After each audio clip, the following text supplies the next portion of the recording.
Hello, how are you? We are talking today about anger in kids. This month we are dealing with the anger aspect in divorce. And our last video was about the anger that we might have, the anger that your partner might have, your ex partner.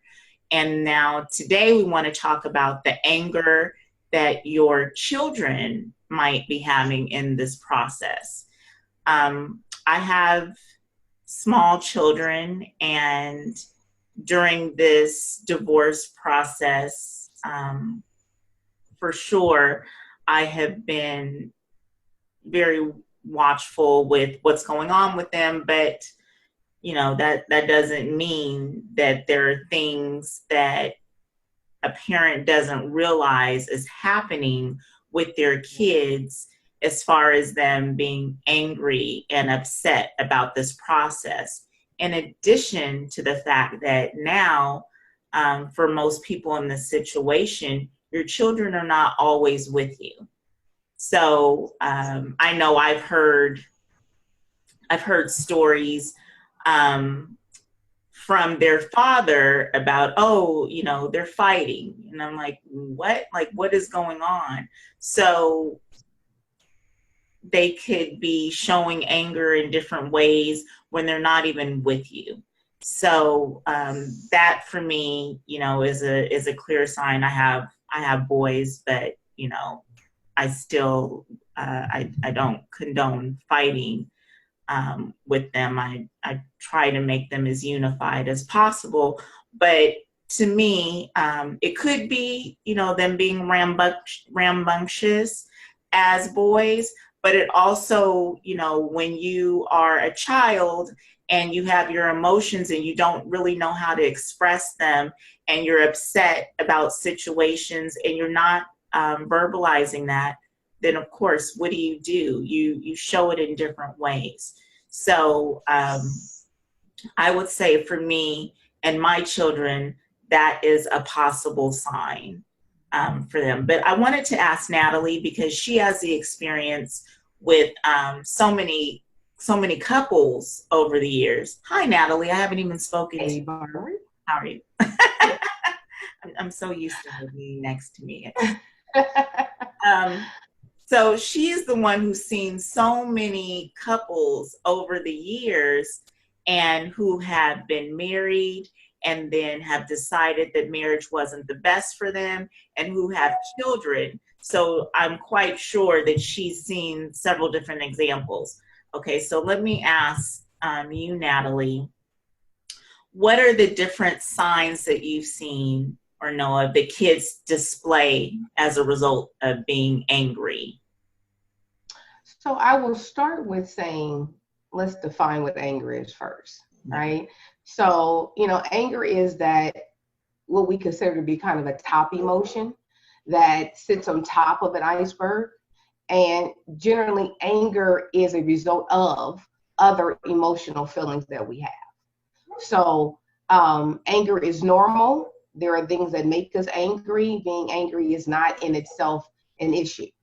So it's not like we want to kind of teach our kids not to be angry or not to be able to express the anger. We want to teach them to be able to understand why they are angry and then how should I respond to the anger. Okay, because that's really important. We kind of as a society see feelings as or emotions as like very one dimensional, and it's like happy, mad, sad, and that's like all we get. But there's so many ranges within that, right? So it is okay. My kid is angry, and I see it, and I see it as them fighting. I see it as them having an attitude. I see it as them not doing their work. I see it as them rebelling against me. Of course, this all depends and looks different depending on the age of the child. And I'm like, oh my gosh, something is wrong with them. What could it be, right? So the first thing is you investigating. Why are they appearing to be angry? And with that investigation, it really is being able to go into some dialogue about what's going on. we've got to be able to give our kids language that supports how they feel and the emotion that's going with them. If they don't have the language, then it's very hard for them to express it any other way. If you have little kids, then yeah, they're just giving you cues and clues as to what's going on with them. And that really is how kids show us what's going on with them on a great range, even up until sometimes teenage years. The verbal skills are not quite there fully. Even if you talk about it, even if you try to do it as far as giving them language and you're expressive with your stuff, they still are in a different realm. So one, we have to respect that. And we have to be able to say, what can I do to reach them? Okay, so let me look at how they're displaying this. The other thing that we have to be careful of is not to attribute everything to the divorce. Their life is bigger than your divorce, okay?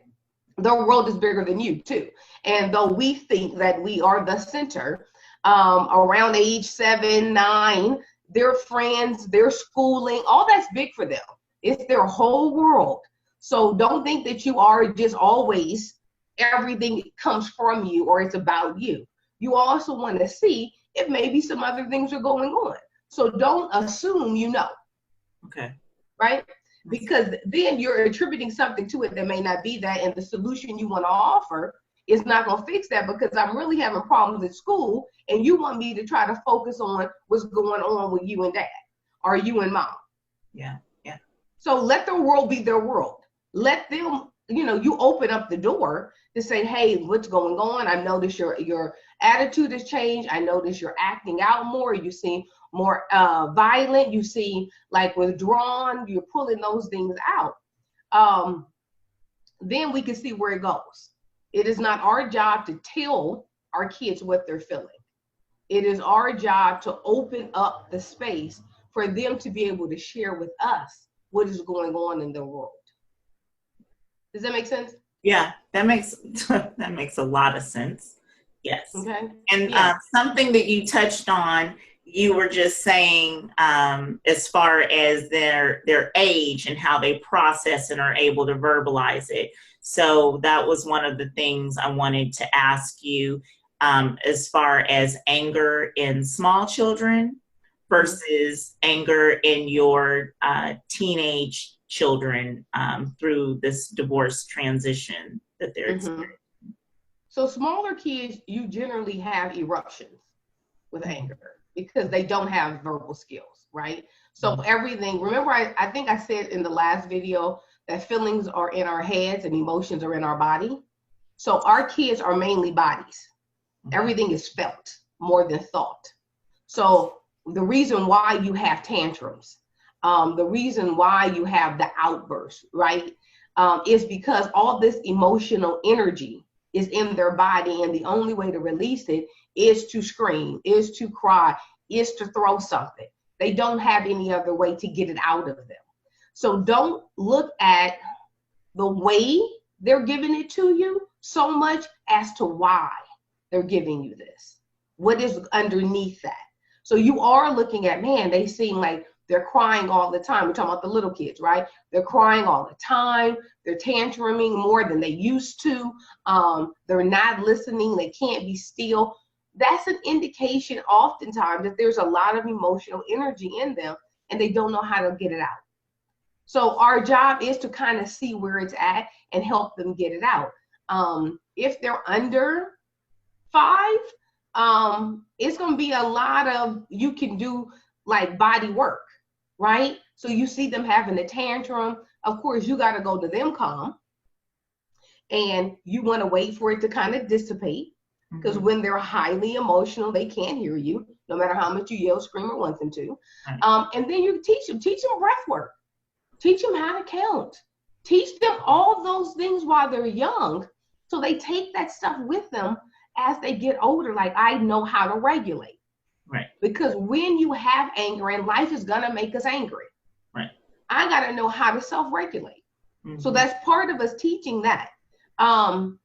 At 4, at 3, if the parents live together that amount of time, yeah, there's something missing in their life now, but they can't quite articulate what's missing.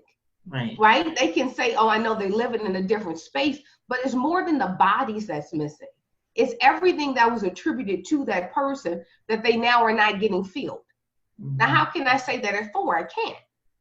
So if it was a usual routine, you paying attention to stuff. It was a usual routine that you or your ex-spouse used to do, and now that's not there. Are they acting out now when they had a morning routine with their other parent, and now that's missing, and you see something different? Was there a certain routine that you guys had at dinner, and now that's gone, and now you notice something different? You're paying attention to those things because it's the cues and the clues that they're giving us. If they used to be able to be kind of chill and relaxed, and now they're really hyped up, then you're like, okay, they're experiencing this, but they don't know how to give it to me. Mm-hmm. So it is, a lot of times as parents, and this is not just divorced parents, this is just parents around the globe, I think, or at least here in this America. Mm-hmm. We act like our children are not a part of our lives. Like, we get to make all the decisions, and they have to accept whatever decision is made. But every decision we make affects their life.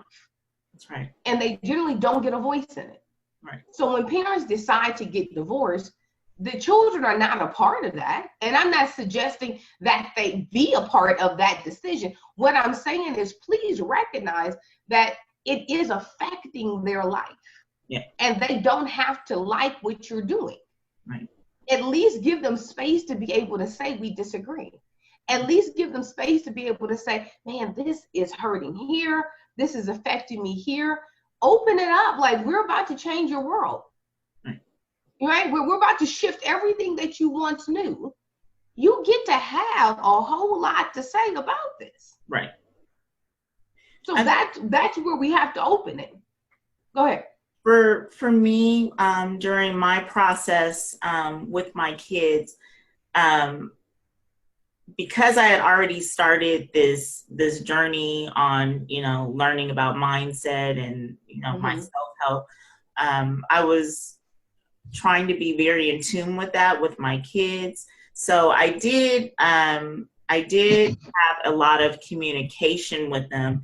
So one of the things that I think is important for us to realize is just what, you just said, Natalie. It doesn't mean that, of course, this is your divorce with you and your partner, but asking the kids how they feel doesn't mean, of course, most kids are going to say, unless it was a very bad situation for them, right. Most kids are going to say they want you together. I heard that.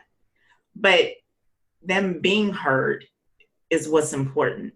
Them not being shut out. You saying to them, I understand that. And I hear what you're saying is so important. And then you telling them, this is a healthy way for daddy. This is a healthy way for mommy. Not shutting them out and saying, well, this is how it is. And this is how it has to be. Let them know, that they are being heard. And another point I wanted to bring up on what you were saying is the fact that, I have three young boys in the house, and they are all distinctly different. Mm-hmm. How Natalie was talking about the breath work. I've tried, sometimes we meditate, well, they do, not me, while I'm driving them to school, because that's the only time I have, to do that with them. And 2 out of the 3 love it. And then they feel that woosah when I finish, telling them, and it's very simple. It's like, it might be a situation that happened, let the bad thing out, and breathe in that this is a good day, new beginning. And then one of my other sons, I asked him how he liked it, and he's like, I don't like it. I wasn't even listening to what you said. And I received that. So my point in saying this is, You know, you could try these things, but they really are people, and everything doesn't work for everybody at this time. You know, it might be something that works later. And did we talk about the older kids yet, Natalie? No. Okay. So, I mean, you know, older kids are older kids, and they are experiencing a huge range of stuff, right? Once they start puberty, man, they almost are in a life of their own, you know, and they're trying to figure themselves out.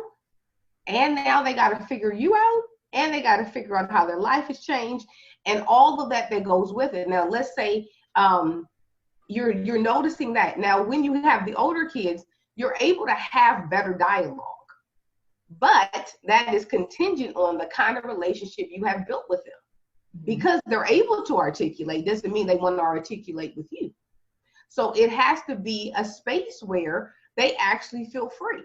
They actually are able to disagree with you. They're actually able to say, you know what, this made me mad or whatever. Like, you have to have some space in your relationship where they're able to just be, where they're able to say the hard things, where they're able to shout, where they're able to do all that, and you not take everything as disrespect. If how they feel is disrespectful, then why would I ever tell you how I feel? If I'm only allowed to feel this small range, and anything outside of that range is disapproved, I'm never going to give it to you.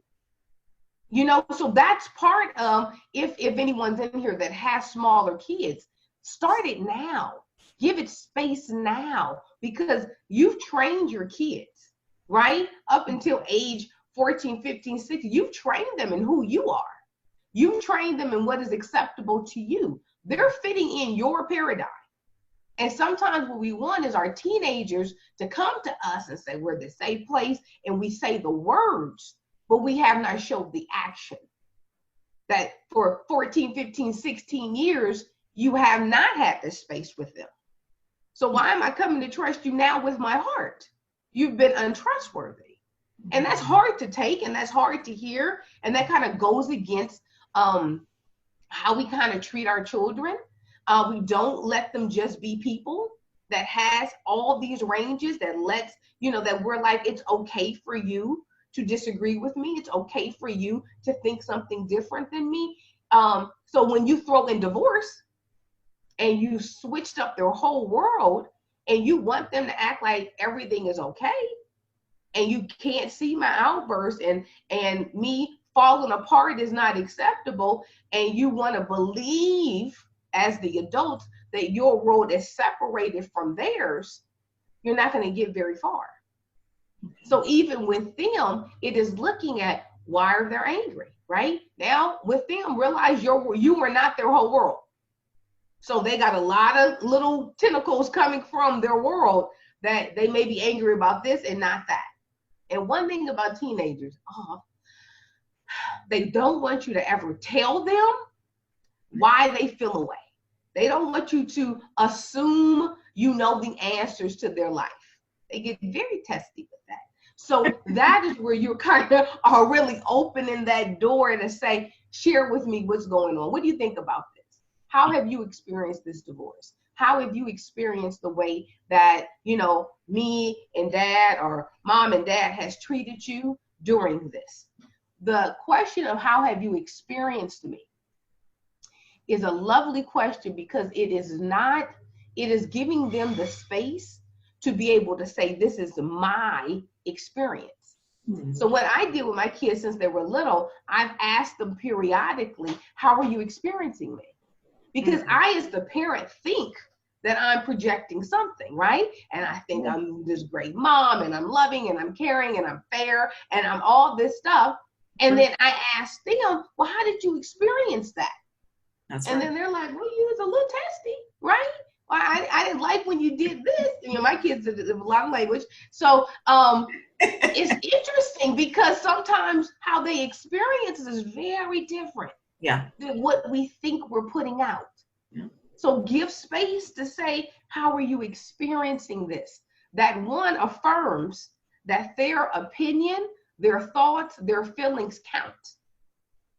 and you validate it. You get to experience me the way you experience me, because we all experience stuff differently. We could be in the same space, we could be watching the same thing, but our experience is very different. And because I experienced this thing doesn't necessarily say that that's a definite, right?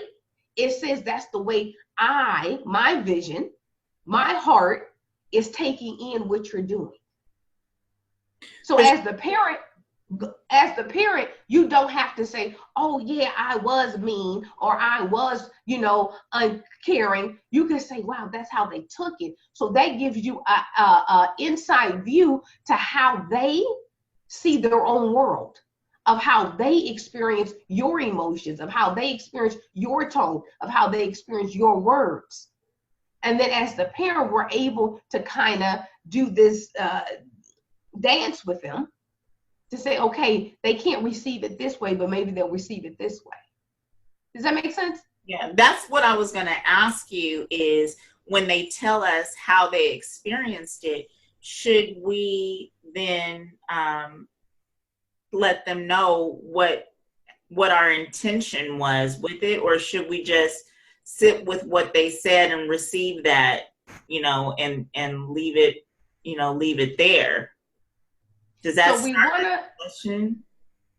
I think what we want to first do is validate that they get to experience it however they experience it. Okay. Right?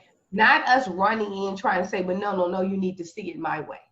Right? Now you can come back to, I just want you to know my intentions were X, Y, and Z. What I wanted you to get from, I received what you said, and I could even imagine that if I was you in your space, that experience is probably really valid, right? But this is where I was coming from. You can't convince somebody of something if they don't feel it in their heart. Right.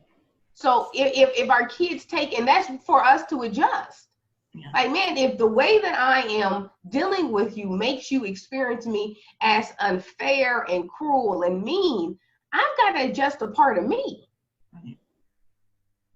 So that's what you're doing. And then you, hopefully your spouse, your ex-spouse will have this same kind of dialogue. But as we know, we can only control what's happening in our home. That's right. You have to release what is happening in your ex-spouse's home.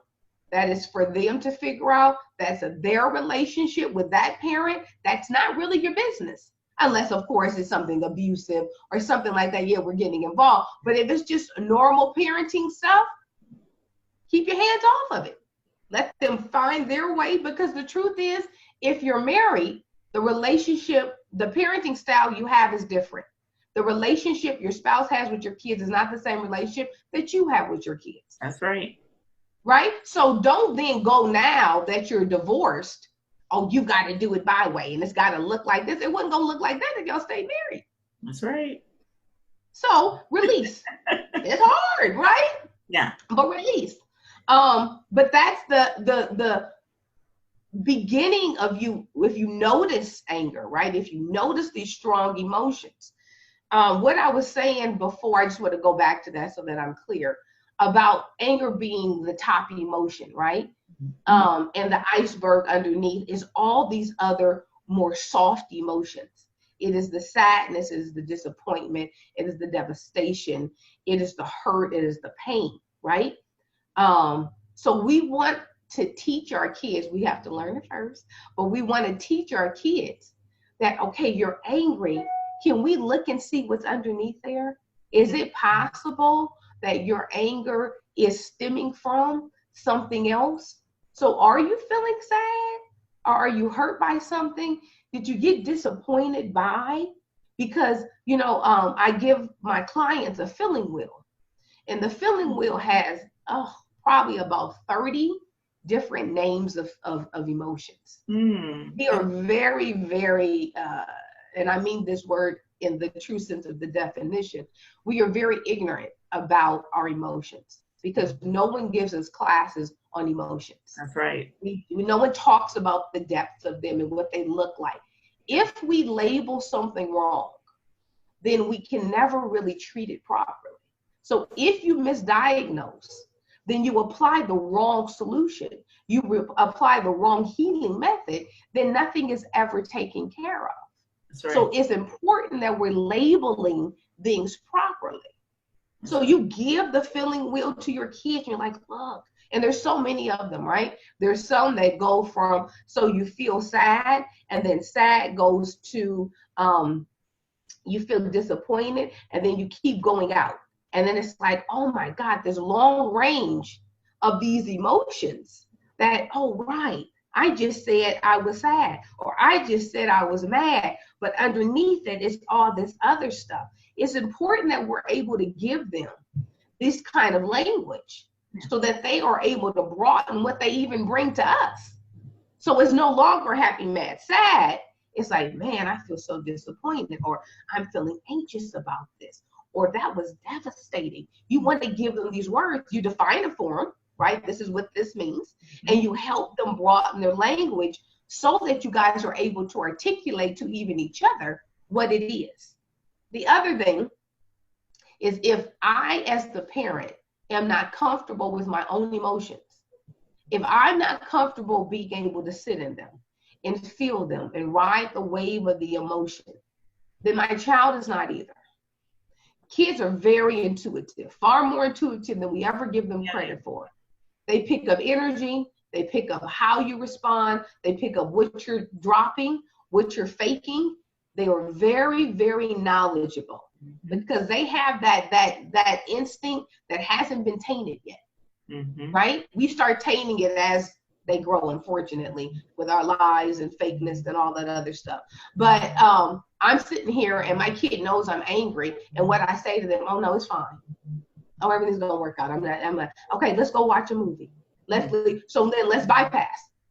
Let's bypass what's going on. Now, can you tell your kid everything going on? Absolutely, you should not. But what you can always say is, yes, right now I'm feeling very angry, and I'm gonna allow myself to feel this, and I'm gonna release it, and then we're gonna go on with the day. Because that's the truth of what emotions are. They're a wave. You get on it, you ride it, they pass. But I don't have to deny it. I don't have to lie and say I'm not feeling something. If you need to cry, your kids can see you cry. Your kids can see you shaking up. They get to see that, because what they get to see is that we're human. And we're validating the human experience that has a great range of things in it. And if we give them the range, they're able to live within the range. And there's nothing that becomes this unacceptable thing.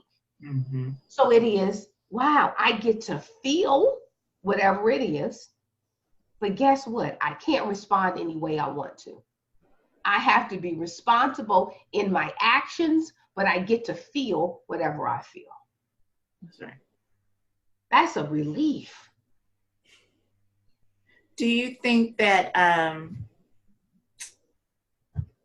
if our parenting styles, I think a common thing that we do is, cap our kids off in regards to, not trying, of course, we never want to hurt our kids, but I think the way that we're going through this process and we're dealing with that, and then we have our kids, and I think that there's times that we can get upset with them. So now our kids are afraid to show these emotions.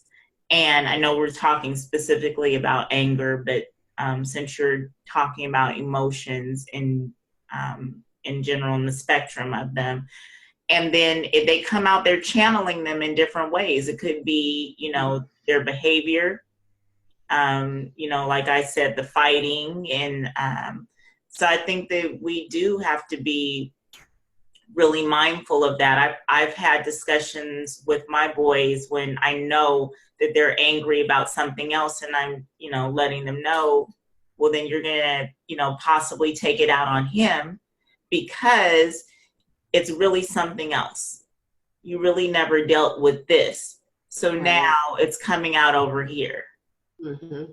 So we really do have to teach them to tap into that, to say how they feel, because it is going to come out in different ways. And, even in the older children, it can come out in sex, them showing because they want that attention and that love. So we really do, I don't have the teenagers, but I can imagine, that barrier where you're trying to have that connection. And it is really important. And I know that they're, from my friends who do have teenagers, the resistance, they're trying to connect, but they're feeling the resistance from their kids, right? That their kids don't want to. Right. I mean, that's the tough thing with teenagers. That's what I was saying.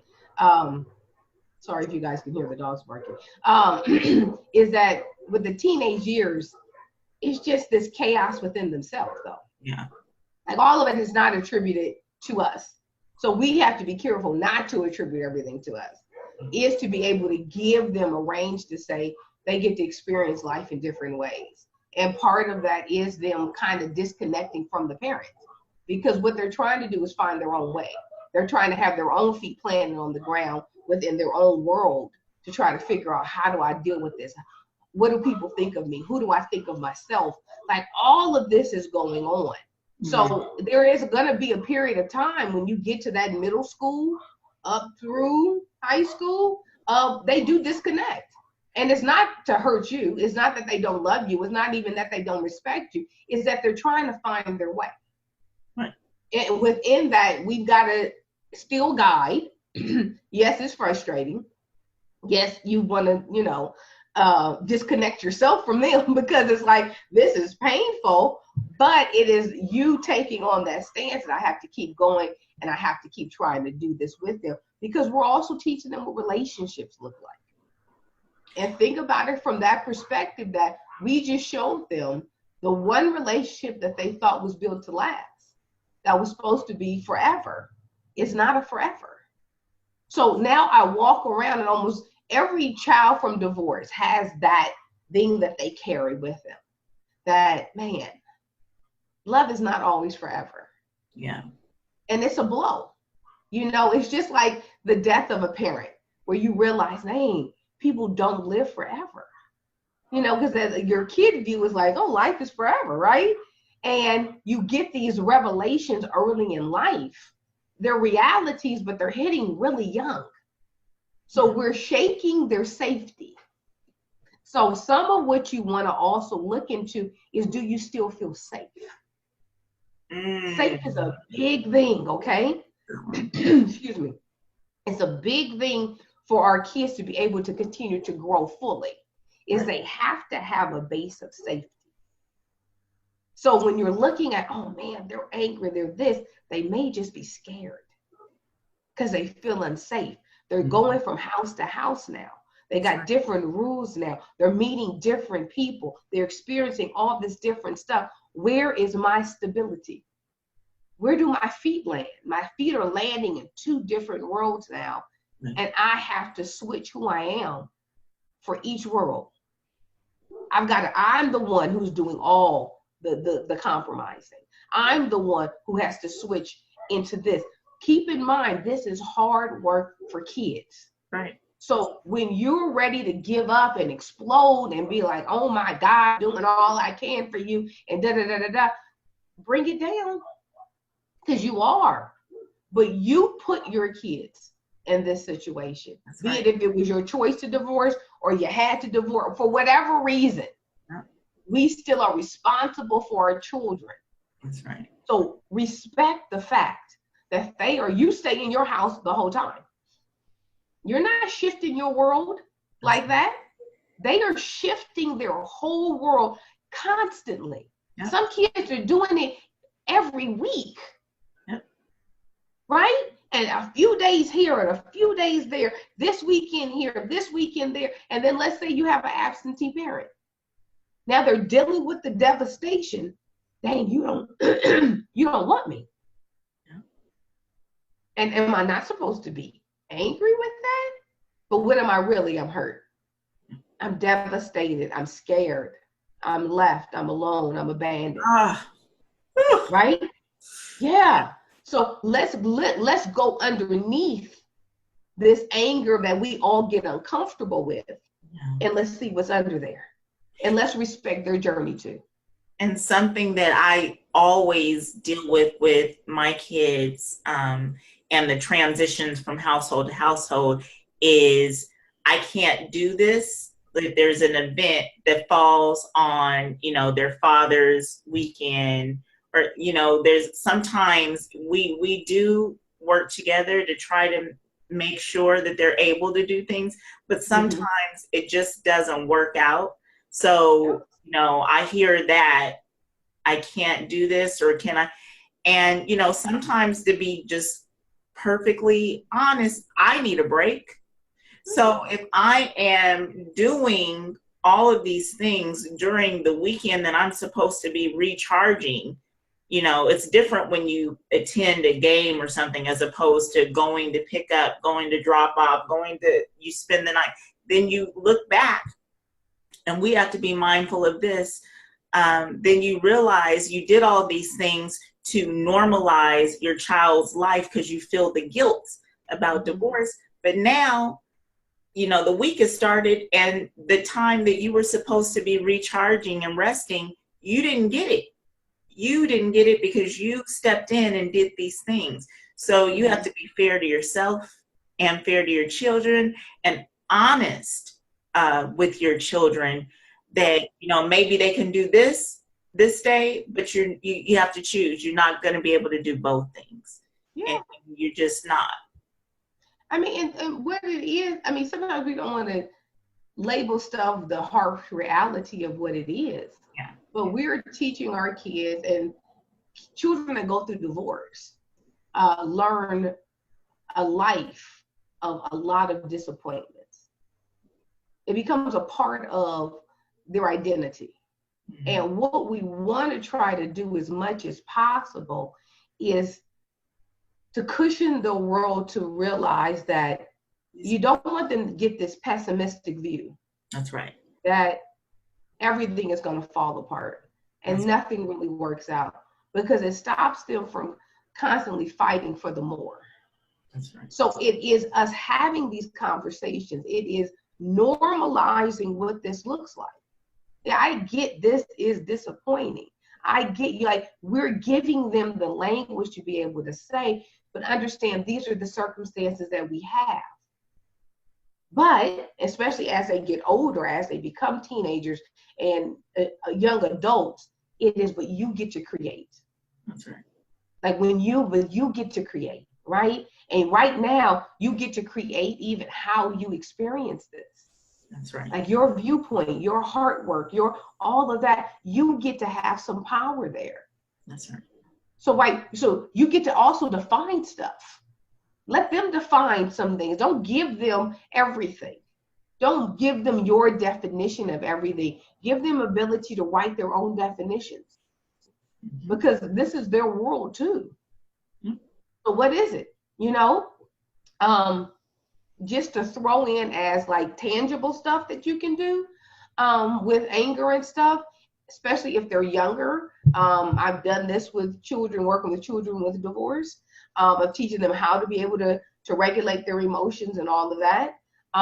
There's many things that you can like visually do. One thing is like create a bottle that gives them space and time, but it's visual. So you make the bottle together, right? And you fill it up halfway. You go to the craft store, get glitter, get balls, get whatever you can to put in the bottle, right? And you're like, okay, this is our calm down bottle. So you shake it, and have everything flying everywhere. When you got to shake, really, really, really hard. And you tell them, get all that anger out, all that emotion out. But you have to sit still and watch it until everything falls back to the bottom. Mm-hmm. And I want you to just watch that and let that be. Because it's visual with the body work, because you're doing the work. Right. And you're giving them space to say it's okay to feel it. Yeah. But I can actually calm it down too. So you're teaching them how to ride the wave, right? You also are giving them another thing that you can do is you want to be able to score stuff, right? because kids just know I feel, right? So, okay, 1 to 5. 1 is just a little ache, right? 5 is like the worst thing you've ever experienced. So you want to teach them how to put it on the continuum, right? So is this, and you ask them when they come to you and they're like, you're like, is this a 1? Or where are you at, a 3? Should this emotion look like a 5? Because then if you're at 5, then if a 1 is a 5, then what we gonna do? So you give him this stuff to say, okay, oh wow, I can put this on the spectrum, and I can say, yeah, this is a 1. Let me pull it in.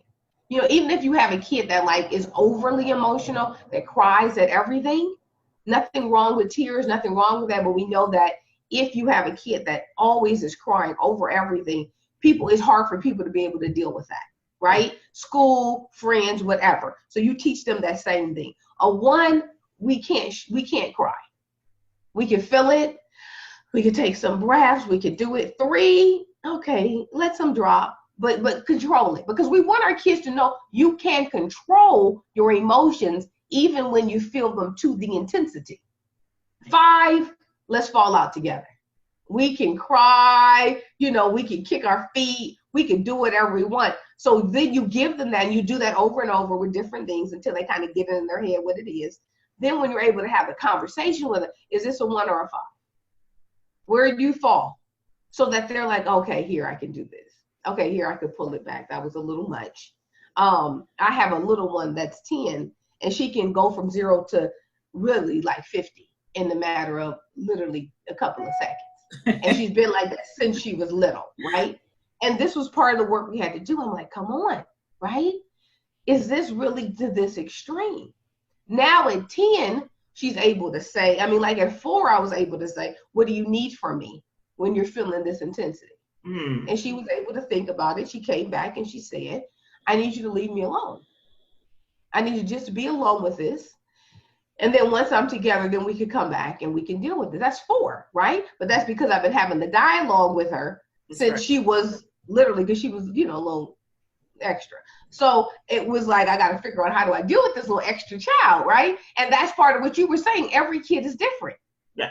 So you're going to have to, if you have more than one kid, you're going to have to, and this is why parenting is so hard and it's so taxing and it's overwhelming and we need breaths, because I have to curtail my parenting to each child's personality, to each child's temperament. Temperament is a big thing, right? It's as important as the personality. So it's me learning their temperament, it's me learning their personality so that I can say, okay, when this kid is angry, they look like. When this kid is sad, they look like. But the only way we really learn that is if we allow them to be in it. And that's hard because I want to control it. And I'm afraid that it may go too far. But if they're not in it and they can't, and I don't know what their emotions look like, how am I going to be able to help them? Okay. Does that make sense? Yeah. Okay. I want to ask you, I'm not sure if you answered this, but because they're all different, is there in general a right time to address, what is, just how you said your daughter said, this is not a good time, and I commend you for being forward enough to respect her on that. No, I'm serious, because I think a lot of times as parents, I think that we parent differently now, but just to be able to respect, what our children are saying, because they do have emotions, and it's not a reflection of her saying something that's disrespectful to you. It's you asked her. So she gave, and that's why I have to be very careful when I ask my kids to give me an honest answer and they're like, you're going to be mad. I said, tell me. So I do have to step back because I asked them, and I told them to step out there, and they're not going to do that again if I jump on them after they give me an answer when I ask them how they felt. So when they have all of that anger, do you think what you've seen, that it sounds like it's better to, maybe ask them how they feel, but to step back and address the situation later that's going on with them than right at that moment that they're feeling it. Yes. So when we're highly emotional, that part of the brain has overwritten everything else. So the emotion takes over, right? No matter how much I talk, no matter how many solutions I give, no matter how profound I am in my parenting skills, they can't hear me. Yeah. So you have to wait for the emotion to dissipate. And thing is, emotions are energy, right? So if your kid is giving energy, I'm taking in the energy. That's right. I am also becoming upset. I am also feeling scared. I am also going through this with them. Yeah. So as the adult, I have to manage mine even more so than them, but recognize, oh man, I'm feeling this. I'm boiling too. We probably both need to take a little break. Yeah. Let me figure out how now you may have a kid that wants a break. You may have another kid that says that needs you. They not always being able to tell you, is I need you to stay in the space with me. I need you to hold space with me, right? I need to be able to feel this and not lose you. So some kids need proximity. So I need to be able to cry, and I need to be mad, and I need to do that. I don't want you necessarily to touch me. I don't necessarily want to hear your words, but I need to know your presence. And so sometimes where we want to leave, which is why timeouts can have a very negative emotional effect, because what we're telling our kids is, you're having this problem that I don't want to be a part of. So you're paying attention to, in the moment, what's going on. That's why it's really important that we take the time to learn our kids, right? And then it's like, okay, and now then you're honest. Right now, I'm angry too. So I need to step back and so I can calm myself, and I'll be back to you. And then you go back to them. We are in a relationship with our children, right? And we're teaching them what relationships look like, what reciprocity looks like. Yeah. When I'm angry, my kids take me over. I am very upfront with, this makes me mad. And when I'm mad, I have to disconnect from you, because I'm also a nonviolent parent. I don't believe in hitting kids. So I'm also, I say, I have to remove myself from you because I feel like slapping you right now.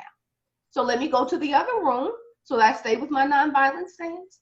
And then we come, and they know, okay, mom needs her. Now, where are we? Now we can have the discussion, because it's not just about them. Like, that's where some people get it wrong, when you think that, this is down and turning to a parenting class, Lord have mercy, where you think that, okay, I have to do all the catering to them. That's not what I'm suggesting.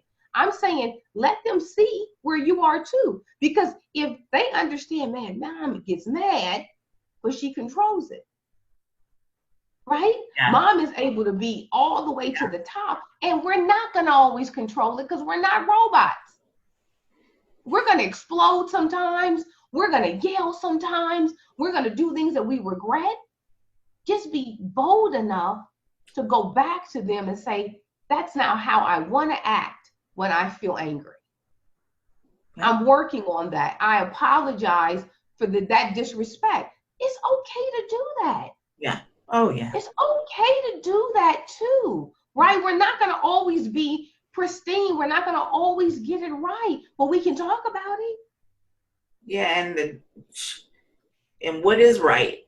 What is right? Because to me, that is to me that I've gotten very regular saying to my boys at night, this is where I can't take it anymore.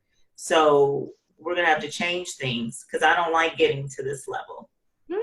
I don't like it. So we're all gonna, pitch in, because I feel it at the end of the night. And they listen, and they did it. And when they do it, I said, thank you guys, it made a difference. And they receive that. Yeah. And that encourages them. Yeah, because a part of it is also, you want them to feel like their home is theirs. They shouldn't feel like visitors in your house. I mean, I know that's the old school way. This is my house, my rules, the way we do things. but you give them no space, which means you give them no safety. And how we all learn best is through safety and having a place to call our own. I want to ask you, Natalie, the element of divorce that I have felt several times, which I'm sure a lot of us here have felt, is I feel like a microwave parent. And what I mean by that is you have the anger episode that we're talking about, and now I'm taking them to dad or I'm taking them to school. And I know I can't finish this off, discussing it, making sure they're okay fully until I see them, in a couple of days. And that is heartbreaking. Yes. Not as much for me as the fact that now I'm wondering, are they going to be okay? So when I say microwave parenting, we do have to do some tweaks to this in the divorce process that, that actually has been why I've been way more in tune with talking to my boys about feelings. Because I think that even if you can't rush the process, like Natalie was saying, you have to respect them having those emotions. But I think on your end, you can tell them that you do hear them, and you respect that this is how they feel, but you want them to know that you love them, and this is how you feel at this moment. And when they see you next time, you might have to create that bridge so they know when you see them next time, we'll talk it out and just know everything's okay. Yeah. And that's the hard part. The truth is that's the only way you are going to be able to deal with it. Yeah. What you want to do as the parent is that you create no space or no topic where we're just not going to ever go back to it.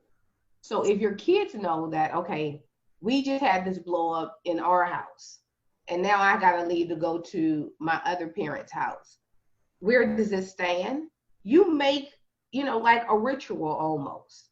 Like, okay, this is how we're going to handle stuff. This doesn't go well. We're leaving on bad terms. We're good right now. We're going to put this in this envelope, right?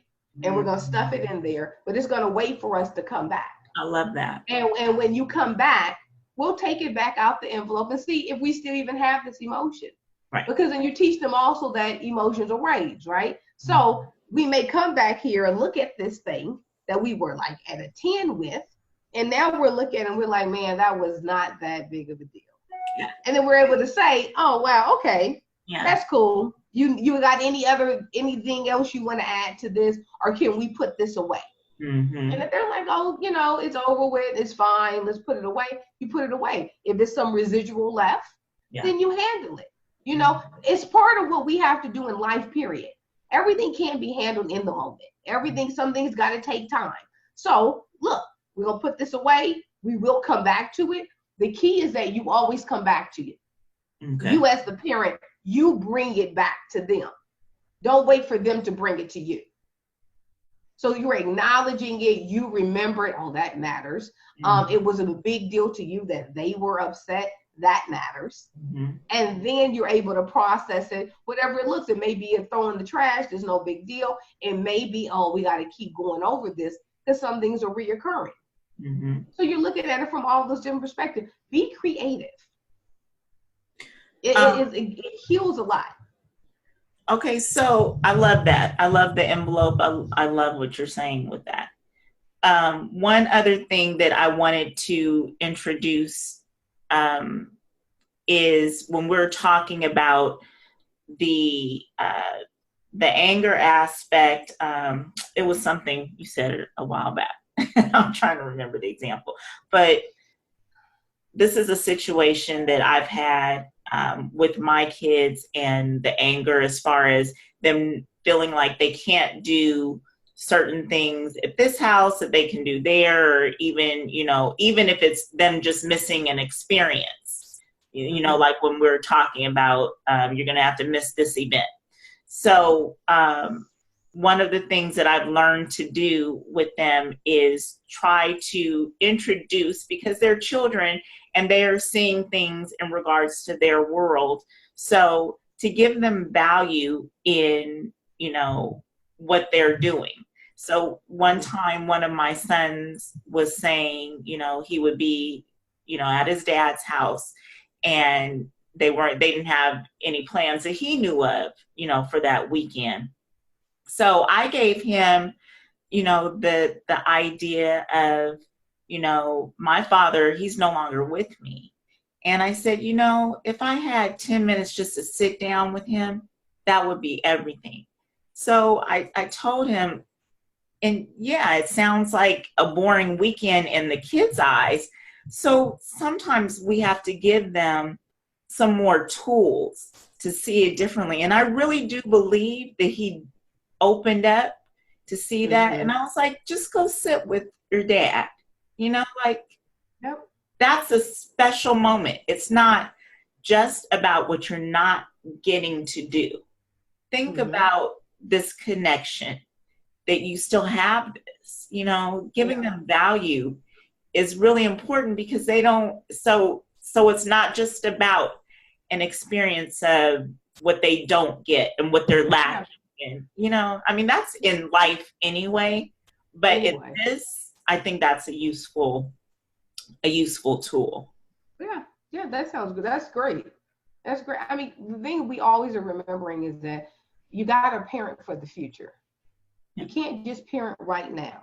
So it's shifting the way we parent so that we have the future outlook, so that we're teaching our kids these life lessons, even though they can't get them at 5, even though they may not get it at 7 or 10 or 15, but we're embedding these lessons, right? We're dropping seeds in them, and we're constantly watering it so that when they do reach adulthood, they have this tree of wisdom that they can constantly pull fruit from.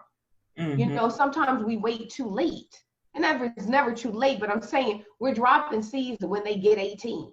And then we're like, okay, go build your life, go make it happen. And, we got a bunch of people don't know what to do because nobody dropped any seeds in them and watered them.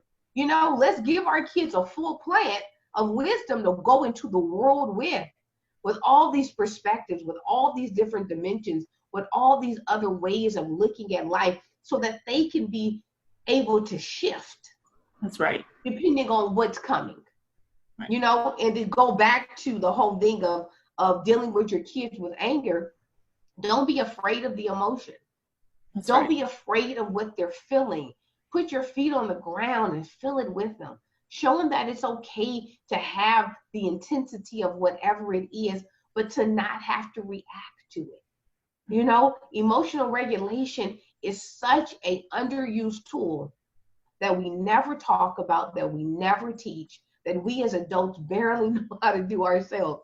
Right. But it is what we can give them so that they can say, this is a bad situation. My heart is hurting. I'm disappointed. I'm sad. I'm afraid. I'm scared. I don't know what's going to happen, but I got these people here, and they're going to help me ride the wave with them.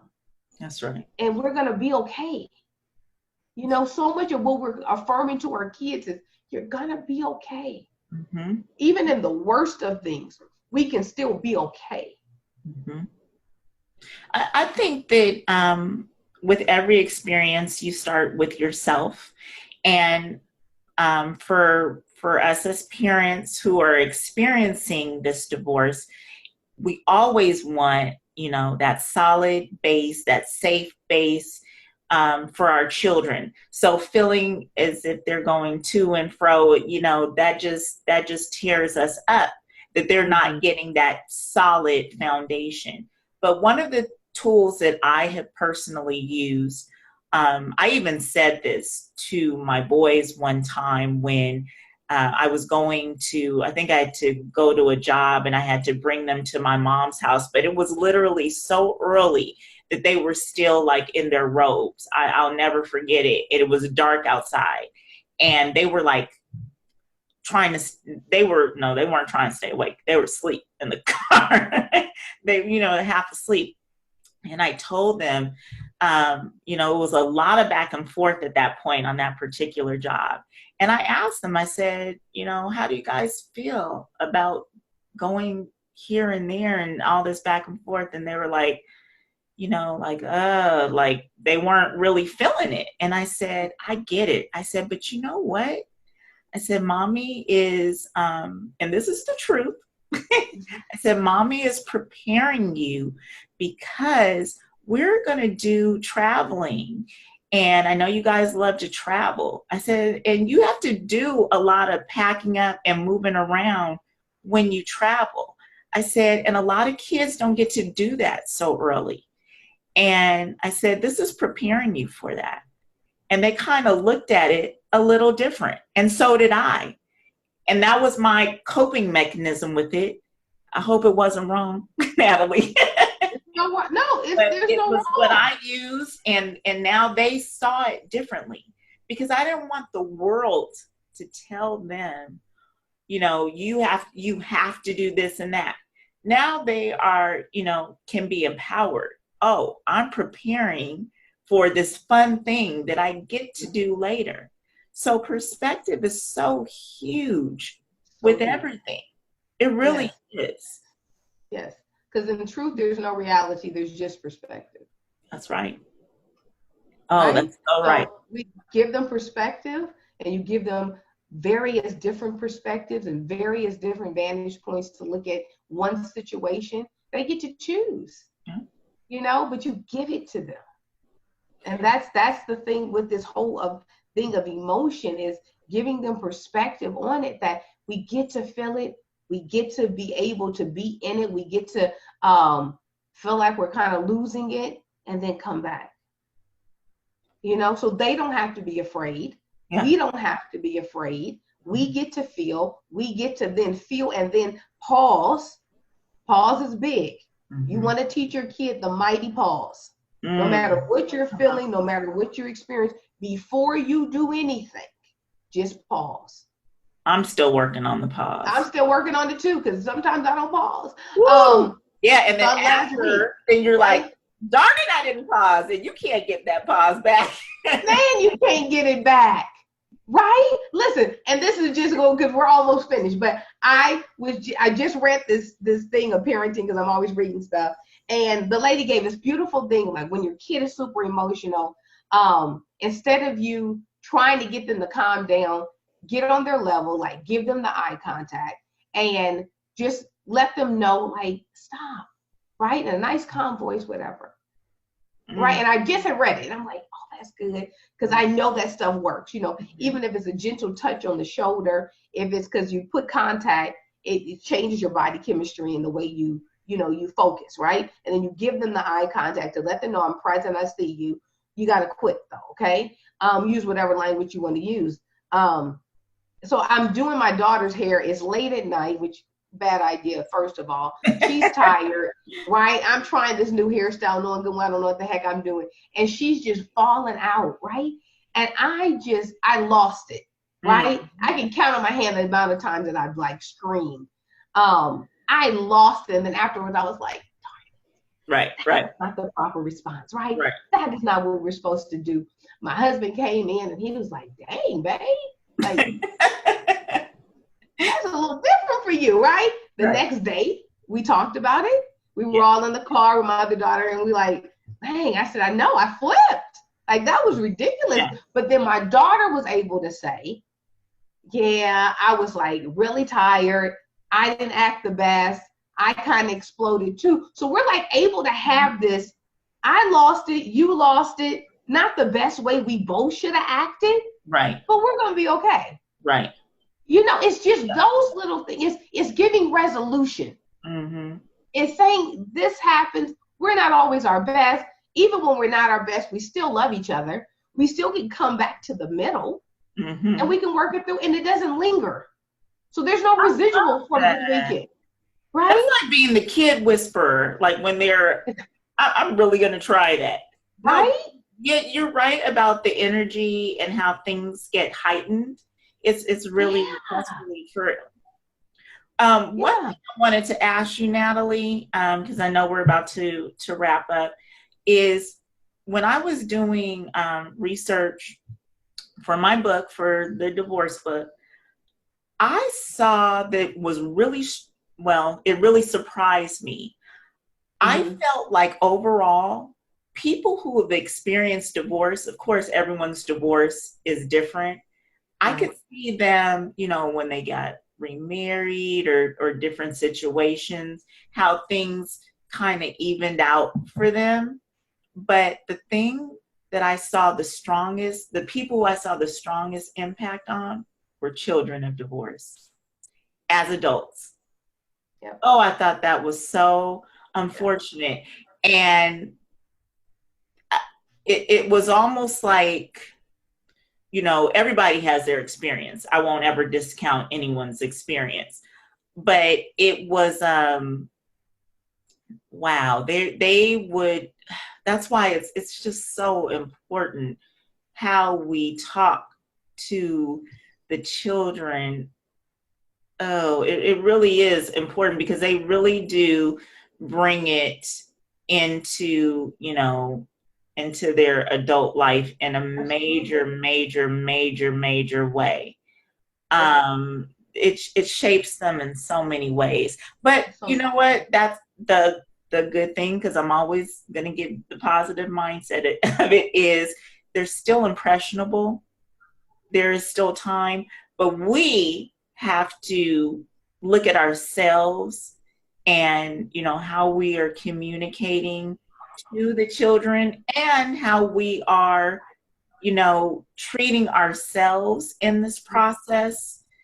um it's so important, because like the other night when I said, I was telling my sons, you guys are going to have to pitch in, this is when I get tired. And then I started going on about, because I respect myself and you guys aren't going to do that to me, and I know I'm working. I was tired. But that really does play a factor into it, because I want them to respect me. yeah. So I have to respect myself and command that respect. So bringing it back to what I was saying about the children, all of that does impact them. The way we treat ourselves in this process, and the way we treat them and their feelings and their emotions, and not, ever just cutting them short. Right. It's all going to help and shape them. Yep. Yeah. Yep. So Future. Think of the future. so important. So have you seen? I mean, have you seen that too? Like Oh in the yeah. children they are adults. Yeah. Well, because a lot of it is that none of it gets processed. So Mm-hmm. it's sitting there and it's all these raw emotions, it's all these hurt feelings, it's all this trauma, right? And trauma, a lot of what, we throw the word trauma around, but a trauma can come from any time we really feel unsafe. Mm-hmm. And I don't know how to get out of this, right? It's a scary feeling that you feel in the body. So whenever that feeling or emotion, I should say, jumps up again as an adult, I'm going back to when I was 6. I'm going back to when I was 8. So I haven't processed that stuff. That's why it's important for us to be able to process this stuff with our kids fully. Give Mm-hmm. them full disclosure, help them really see it, give them a space to be able to give different perspectives and vantage point. It changes them. It gives them different footing. You're talking about a solid foundation. That's the solid foundation. Number one is, do you feel safe? Right. If we think of Maslow's hierarchy, the bottom, right, very one is some water and air and breath and all of that stuff. Number 2 is safety. Yeah. I can't even go to the next level if I'm not safe. I can't grow. I can't get to actualization. I can't go to relationship building and all of that if I myself don't feel safe. Mm-hmm. So what you're thinking of as parents, I'm creating safety, Mm-hmm. this huge safety net and this soft place for them to fall. And too many of our homes is not a soft place to fall. It's as hard as the concrete out in the world. And we think that this is going to toughen them. this breaks them because everywhere they fall, they hit the ground.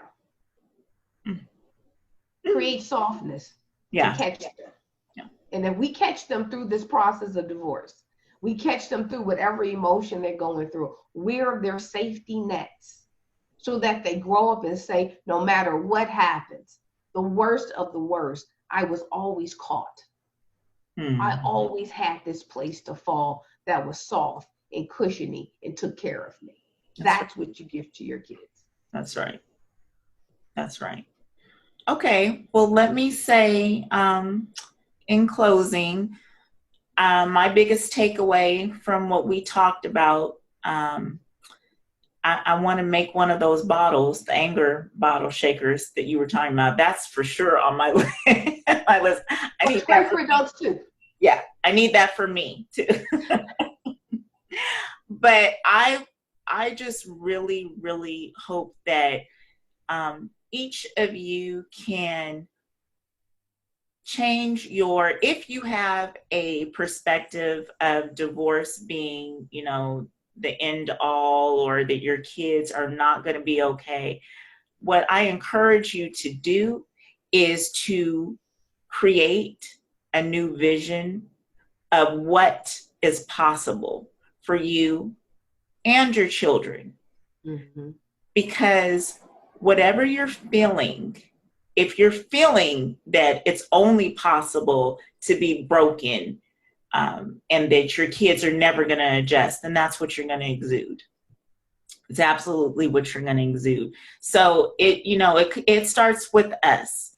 So if you are able to work on yourself and seeing another possibility, journal it out. If I could have everything I want in this new space, everything for my kids, what would that be? And let that be, your reality. Let that be what your goal is. Does that mean that every day will be perfect? Absolutely not. But now that you have this vision of, a dream of what's possible in this space for you to see your kids thriving and how that looks, to see them at their best, you will start exuding that. Read out what you journal every day when it gets hard. It is possible. Greatness is possible. Good things can come from this process.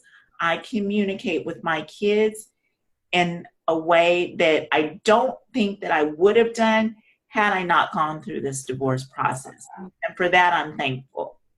I am so thankful for that. So find something to be thankful of.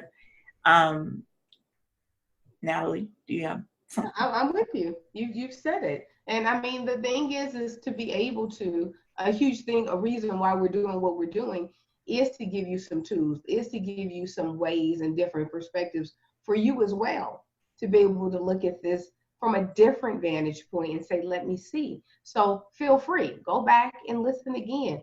Write out some stuff that clicks with you, that resonates with you, that you're like, oh, I can try that, I can practice that. And then, let us know what you come up with. Let us know if anything, that, we planted a seed and you got another branch.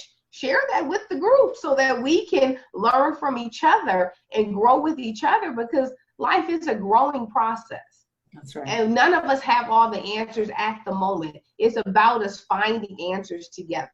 That's so right. Open yourself up, be in the space of not knowing, because if we don't know, that means we're looking for answers. Mm-hmm. If I have to know everything, then I stop searching. So it's okay not to know. Mm-hmm. A huge thing about parenting is that we don't know. What the heck we doing half the time. Right. And we're figuring it out as we go. And that's okay too, right? And we're resilient and we're able to pop back. And if we give that honesty and we're true with our kids and authentic, they feel that. They work with us. They want to love us and us to be perfect more than we even want it. So let's work together and make that happen. Okay. That's all. Love it. Thank you, Natalie. You're welcome. Remember, share with us down below any takeaways you've had, any questions you have. And like Natalie said, if you have an idea that branches off from things that we said that are helpful to your children in this process. All right. Thank you. Bye now.